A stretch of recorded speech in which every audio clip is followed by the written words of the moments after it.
Roy Hermus meets Princess QQ, a scene from Robots from Neptune. Neptunian Princess QQ of Extonia has brought her army of receptacle robots to Earth in hopes of stealing all global pollution. Armies have assembled. War is imminent. She now stands on the porch of high school science teacher Roy Hermus's disheveled house.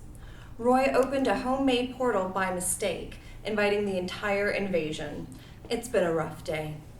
Hoping to talk his way out of this, Roy has invited the princess inside for a sit-down. As he opens the door, QQ is hit with a wave of unfamiliar stench. Keg, do all Earthlings live like this? Sorry, I've been pretty busy. Building a particle collider out of junk doesn't leave much time for house cleaning. I have no idea what a pigsty is, but... Closes all 6 eyes, waves one hand around in a circle, leaves the other 3 over her nose. All right, I'm sorry. I knew the world would end today, right? And if I did, I can't say cleaning my house would have been my first instinct. Give me a break, all right? Quit spazzing. Dang, and why do you keep saying your world is ending? We're just here to grab the poison you people are polluting your own planet with. By the way, you're welcome. We should totally charge you a fee to haul it all off. Did your people ever think to ask? Did we think to ask whether we could vacuum up your pollution and clean up your planet for free before you exterminate yourselves? No. We kind of assumed you'd be cool with it. Rude. Can you just start from the beginning, please? Fair enough. Okay. Under those soiled undergarments and pizza boxes looks to be a recliner of some sort. Am I right? How do you know what a recliner is? Anyway, yes. The footrest is kind of bent and doesn't extend all the way, but that's a recliner, all right? Why? I want you to throw your disgustables onto the floor and sit in your recliner. Is this where you eat my brains? What? Even if my species ate stuff, which we don't, I doubt that meal would do me much good. Now, sit. Okay. Here's the deal. You're Roy, right? How'd you know that? Well, don't freak out on me or anything, but we aren't really talking right now. We aren't talking. Yeah. We aren't talking. I've been talking a long time, sister. Started early. This is what talking sounds like. Well, okay. You're talking, but I'm not. You think I'm talking, but I'm not actually making any sounds at all. Sure, you're making all the silly squeaks and rattles Earthmen make, but I can't make sense of that gibberish. That's not how we understand each other. Care to guess? Essential oils? What? I don't know. This teacher I work with swears by them. She says they fix anything. Put some on your wrists, your kidneys function better, and your bills get paid. Never mind. What are kidneys? If you aren't talking, and I'm not sure I believe you, then what is really going on? Okay. My people communicate through telepathy. I'm actually reading your mind right now. Ah! Roy flips out of his recliner and hides behind it.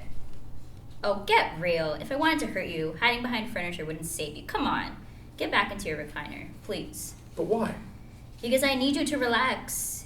It will be much easier to explain using visual aids. You're a teacher, you should get that. If you just lie back and close your eyes, I can show you much easier than I can tell you. First of all, I'm not a very good teacher. Textbook and lecture only. Second, quit doing that. It's rude to just casually drop my personal info into the conversation when I haven't shared it with you. You're creeping me out. It's like you've stalked my Facebook or something. Okay. I don't really get your customs here, but fine. I'll pretend I don't know everything about you. Even all the things you should find super embarrassing. Like that! Stop that! Ah! Have it your way. I'll pretend I don't know, but I do know. Everything. So get over it. Well, wouldn't you really just rather enslave us all and eat my brains? I'm pretty sure I'd like that better. Oh, calm down. If it makes you feel any better, in a nanosecond I learned everything there is to know about you. I have your entire life memorized, right up to right now. I've seen you at your absolute worst over and over again. And I still really like you. You do? Now hush up and close your eyes. This will take some time. Roy sits in his recliner, eyes closed. Princess QQ uses 2 levitating hands to massage his temples. Psychedelic lighting slowly rotates around the walls. The stereo plays Pink Floyd's Shine On You Crazy Diamond, and 2 lava lamps begin slowly bubbling. Okay, now clear your mind. Done. Feeling pretty wonky. Is that normal? Sure, go with it. I want to show you my home. We gradually lose focus of Roy's hippie sanctuary. Images of QQ's homeworld of Extonia slowly come into view. Blue silicone blobs on snail feet pass each other on strange streets. Beautiful mosaic buildings and exotic canals. Wow. Looks like Kansas City. No, it doesn't. Where is this? The planet you call Neptune. We don't really use words, so I guess we could call it Neptune too. Wow. Just thought of that. Freaky. But how can this be? Nothing can live on Neptune. That's kind of true. We don't exactly live on it. We sort of live in the midst of it. Our planet is wicked cold on the outside, and the center is just as hot as the sun. But in between is a layer that is actually quite nice. There are huge land masses just floating around inside the swirling cloud layers, perfectly balanced by the pressures and winds of the atmosphere. Neat, huh? Dope. Unlike your carbon bodies, which need oxygen, ours are made of silicon. We primarily breathe carbon dioxide, methane, dioxin, all the natural byproducts of your factories. On my planet, our factories produce oxygen. Clean air to you is toxic to us, and it's gotten critical. Our people are starting to suffocate. I see. Wait. How can you breathe on Earth without, like, a gas mask or something? That would have been impossible 300 years ago, but now your air is good enough. Or bad enough. Whatever. Anyway, you have such an abundance of toxins we can actually breathe pretty well now. Your trash holds the key to our survival. Even burning your plastics produces breathable gases for my people. Sometimes we mix polyurethane with pumpkin spice in huge potpourri pots around holidays. Makes the whole castle smell like Thanksgiving. Well, that makes the least sense of anything you've said so far. What? Candles smell nice. But given your advanced squalor, I get how the idea's lost on you. Thanksgiving? Pumpkin spice? Never mind. I can't believe it. We are actually poisoning our planet to the point that alien creatures, no offense, can come here and slither around. No offense. Princess QQ pops Roy upside the head with a levitating hand. Ow! Hey, I said no offense. Be nice. I don't slither. I glide. Sorry, I just mean, I can't believe we're really choking ourselves right off our own planet. And we did this all by ourselves. Yeah, about that. What? What do you mean? Princess QQ puts her hands back to Roy's temples. Well, we used to come here all the time, years ago. Once there was an ancient portal connecting our two worlds. We fade back out of Roy's living room and into a series of images of Extonians interacting with early human civilizations. Some are represented in cave paintings and in Egyptian hieroglyphics. Extonians are shown as surveyors, helping with pyramid construction, the Colosseum, Stonehenge, the Sistine Chapel, the Great Wall, and Bass Pro Shops. We see 3 Extonians posing for the Easter Island Moai carvings and taking selfies. We saw the dangers our world faced 3,000 years before it became critical. So, we came here and began seeding your world with all the technology you need to one day produce a bumper crop of the toxins we need to survive. Now we're just here to reap the harvest, and just in time. Don't be mad, we were in a jam. So why didn't you just make lifestyle changes on Extonia? Why wouldn't that have been a lot easier? Hello, Mr. Pot?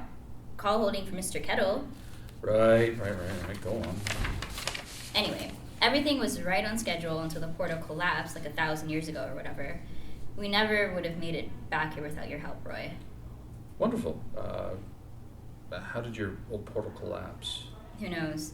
Maybe somebody on this side destroyed it. Maybe they thought monsters would pour through and enslave humanity one day or something. QQ pops Roy upside the head again. Ow, stop that.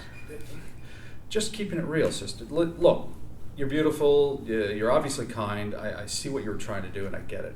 But it was selfish and wrong. All the great advancement that came directly from your people, technology, medicine, art, agriculture, architecture, gaming systems, smartphones, and apparently pumpkin spice lattes, the list goes on and on.